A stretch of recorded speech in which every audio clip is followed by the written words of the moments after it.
Good evening, my friends. Tonight, the saga of Israel continues. And I just want to make it clear the reason why I'm hammering on this point is because I want to make sure that we're able to discern, that the Bible it speaks about Israel in two different ways. Okay? It talks about it talks about Israel, the Israel of God, right? But it talks about the actual nation of Israel, which is important because Jesus was Jewish. Like according to the flesh, there's a flesh Israel and there's a spiritual Israel. Okay, there's an actual physical nation where you can see where it is, and you can see people who are descended and are only descended from and actually called Jews according to the flesh. But there's also people who are called Jews who are not Jews according to the flesh, but Jews according to the Spirit, which I've already talked about in detail, and I'm not going to keep talking about, but Romans 2:28, 29, blah, blah. But you have to be able to discern that there is a physical Israel and a spiritual Israel. But to be in the spiritual Israel is to be in covenant with Christ. There's only one covenant by which men can be saved. And there's only one covenant, eternal covenant with God, and that's for all people who believe and faith. It's the righteousness that comes by faith, not apart from works. But even though we've been engrafted in to this covenant with God, and we have to recognize that we were grafted into something, right?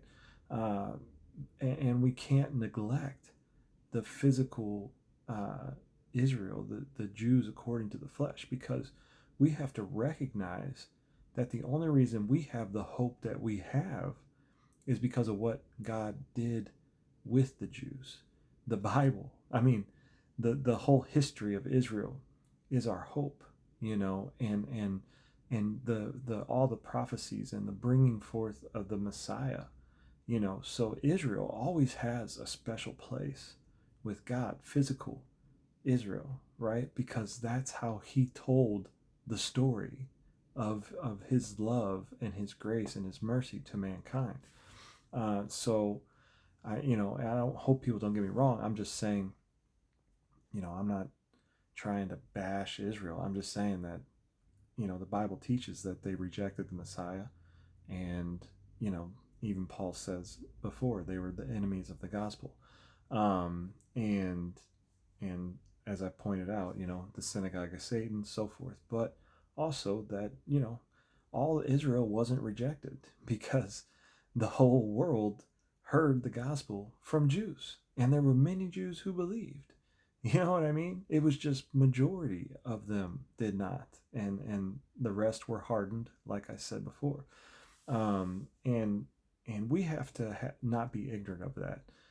Paul says it like this. He says, "Lest you be wise in your own sight, I do not want you to be unaware of this mystery, brothers. A partial hardening has come upon Israel until the fullness of the Gentiles has come in. And in this way, all Israel will be saved. As it is written, the deliverer will come from Zion. He will banish ungodliness from Jacob. And this will be my covenant with them when I take away their sins. As regards the gospel, they are enemies for your sake. But as regards election, they are beloved for the sake of their forefathers.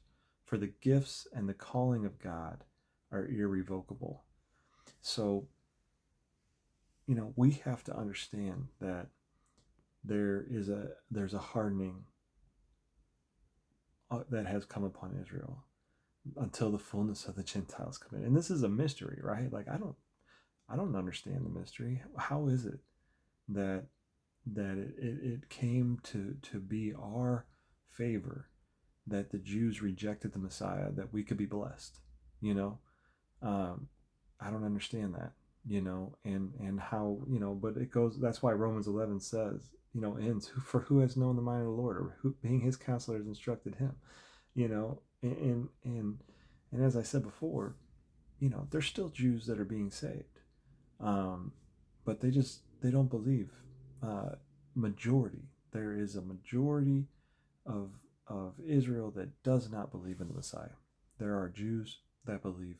There's always a remnant, just like there was with Paul and Peter and the 12 apostles and whoever else was their disciples that were Jews. But there is going to be a turning again of Israel, the actual physical Israel. And I don't believe that'll happen until they see Jesus return. But that's a video for another time. But it's important for us not to, even though I speak like I do, I'm trying to encourage people to know that all the scripture is for you, and not to look at a scripture that is written to Israel or whatever and not apply it to yourself.